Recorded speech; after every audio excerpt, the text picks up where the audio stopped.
Last week, we started a conversation about how to be with ourselves when it's just challenging to be with ourselves. And the reality is that for most people, there is a low grade sum of that all the time, trying to get to something to get away from this moment here. And of course, in our current situation, that's only heightened. So, grounding and compassion practices are more essential than ever.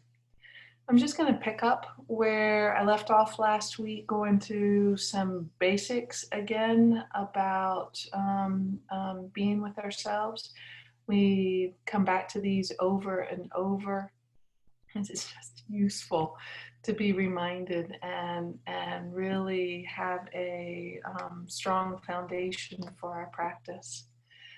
Uh, First, a couple of reminders of where we were last week. And if for any reason you missed last week and you want to go back and hear it, I am much more diligent about the podcast now. So it is available if that's useful for you. And you can go to our website and find it. So last week, the first thing we talked about was simply waking up to the fact that we're in a triggered place. This is much harder than it sounds. We, by the nature of the brain, are semi-unconscious to the fact that we're walking through our day either in a sleepwalk mode or in a high activated reactive mode, autopilot mode. We tend to be, by the nature of what's happening in the brain, unconscious to it and just moving and going with it. So the first step is catching it. And I love the way Thoreau said, affecting the quality of the day is the highest of arts. Learning to catch autopilot is what opens up this possibility of affecting the quality of our day. So that's where it has to start, with moment by moment through our day, getting more honed in to being awake. The next thing we talked about was internal tracking, this very basic coming to know what physical sensations, what mental patterns are present in this moment right now. And this really helps in two ways. One, the more skilled we get at tracking what's going on inside of us, the more accustomed we get to tracking, the more likely we are to catch autopilot or sleepwalking. We become aware of it naturally sooner because we're used to paying attention. So one, it helps us catch it more easily.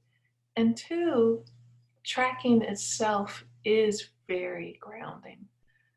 It helps us refine our feet, our breath, our living, breathing bodies with a little more clarity, a little more compassion in a stressful moment, or any time that we need it. So this week we're going to turn to compassion and the role of compassion in these. And for me, tracking and compassion always go hand in hand. If I'm not bringing compassion to, or some quality of heart to the tracking that I'm doing, it's likely to drift in in several directions, one of which could be very mechanical, kind of rote tracking. I'm just kind of clicking through the cogs of it, which is not all that useful. Or if I'm not paying attention, I can start to self-judge what I track. Oh, wow, look, I'm all tightened up again. What's wrong with me? Why can't I let this go? I mean, I'm like actually beginning to use the tracking as just another way to beat myself up. So some quality of the heart is incredibly useful and fundamental for allowing the tracking to open up the direction that brings a healing possibility in any moment.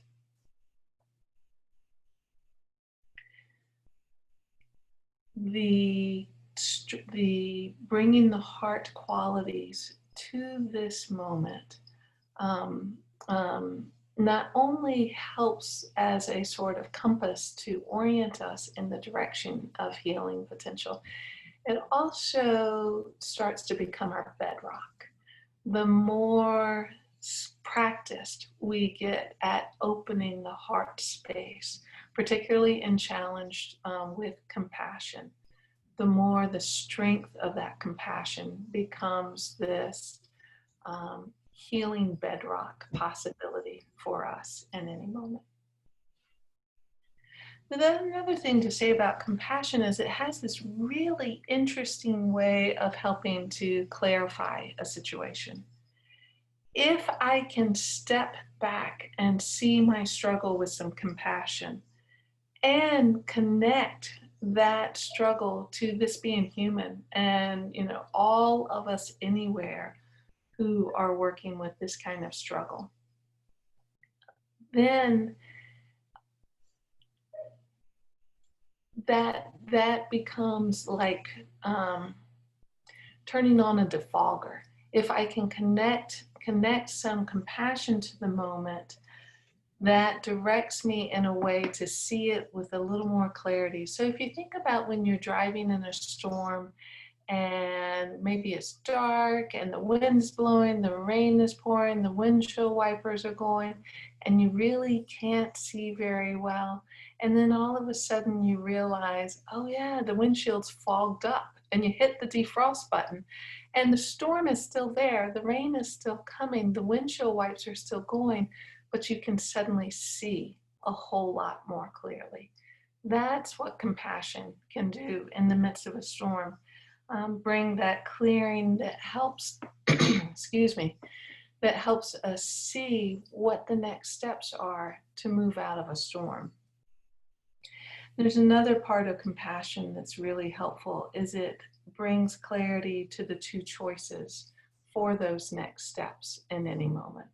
And being really clear on what the two choices are. I mean, they're basically two choices in any given moment. And that is to either stay with something that's challenging, not because we should, but because we feel grounded enough to meet the challenge in this moment, or step back into some sort of grounding practice that might be needed first.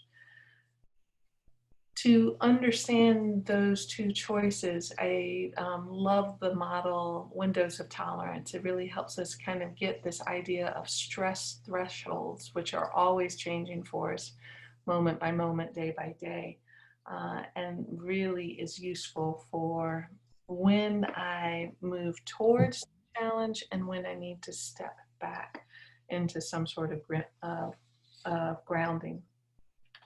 So my window of tolerance is how much room I have at any given moment to meet a stressful situation without flipping into overwhelm.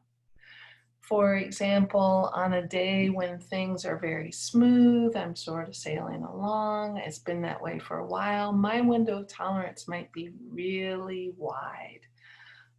And then I'm at the grocery store, someone steps in front of me without a mask on and asks me a question right in my face. Had that one happen.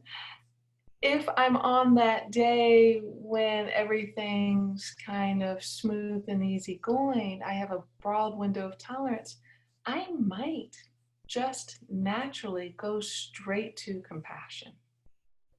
Compassion for this person who doesn't get, for whatever reason, how to take care of themselves, how to take care of their community around them. Compassion for me, for whatever fear might come up that's just like triggered in that moment. If, however, it's a different day and I've had lots of hard triggers, I learned a new term that actually I knew this concept, but not this term, and I really like it. Trigger stacking. if I've had a day that I have stacked a bunch of triggers, I have tried to ignore this, I've tried to ignore that, I'm getting by, I'm being mindful, I'm using my breath, but I'm really not, and I'm stuffing it all down, I'm like building up all of these triggers. Isn't that a great term? Trigger stacked. I am trigger stacked in the moment. Then the same situation might happen, and this whole angry me instead emerges. Maybe, hopefully not, but maybe I actually say something out loud with anger at the person and create a real mess. Or I explode inwardly and I just let that anger pour toxicity over my whole rest of my day. It's not that I'm a good person in the first scenario and I'm a bad person in the second scenario. It's that I have a big window of tolerance in the first scenario. I have a very small one in the second. I'm trigger stacked in the second. The first scenario, I have plenty of reserve to meet a situation in a way that takes care of me and the people around me. The second day, my reserve is spent and I end up poisoning my own self with my anger. So grounding practices actually help us increase that window of tolerance. And compassion as that defogger, we catch something's going on for us, we track with care to get a handle of what the situation is like internally. And then with that compassion, I can see, is my window of tolerance broad enough that I can step forward and deal with this? Or is it a place that I need to step back and take care of building up my reserve? And in those cases, we move back to our grounding practices. Those very, very basic ones we go over all the time, and it's just helpful to come back again and again and again, really developing some sense of home base, some practices that help support you getting there. And we'll move next week into a little more conversation around that. I think I want to stop there. And let's just pause for a minute right now.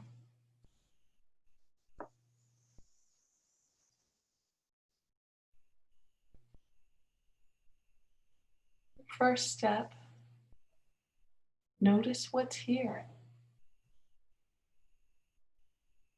What's this moment like for you right now? Offer some tracking of what's present in this moment with a lot of compassion.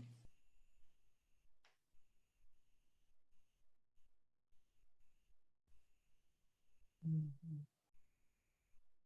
And pay attention, is this a moment that there's a lot of reserve? There's some openness and some freedom to settle and open, release, letting go a bit more.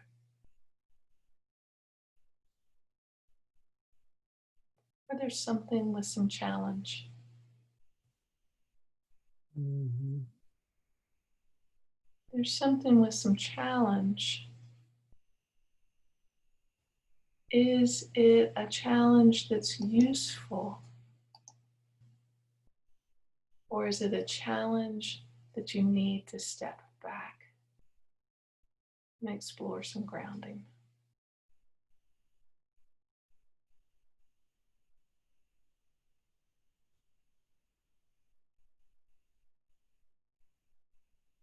Holding all of this in this field of strong heart.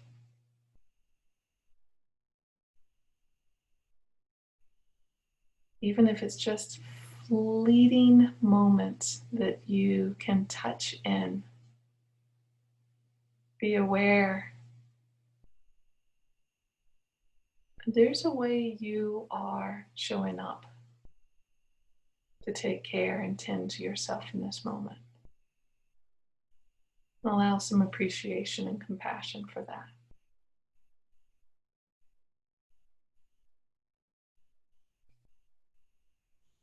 Thank you.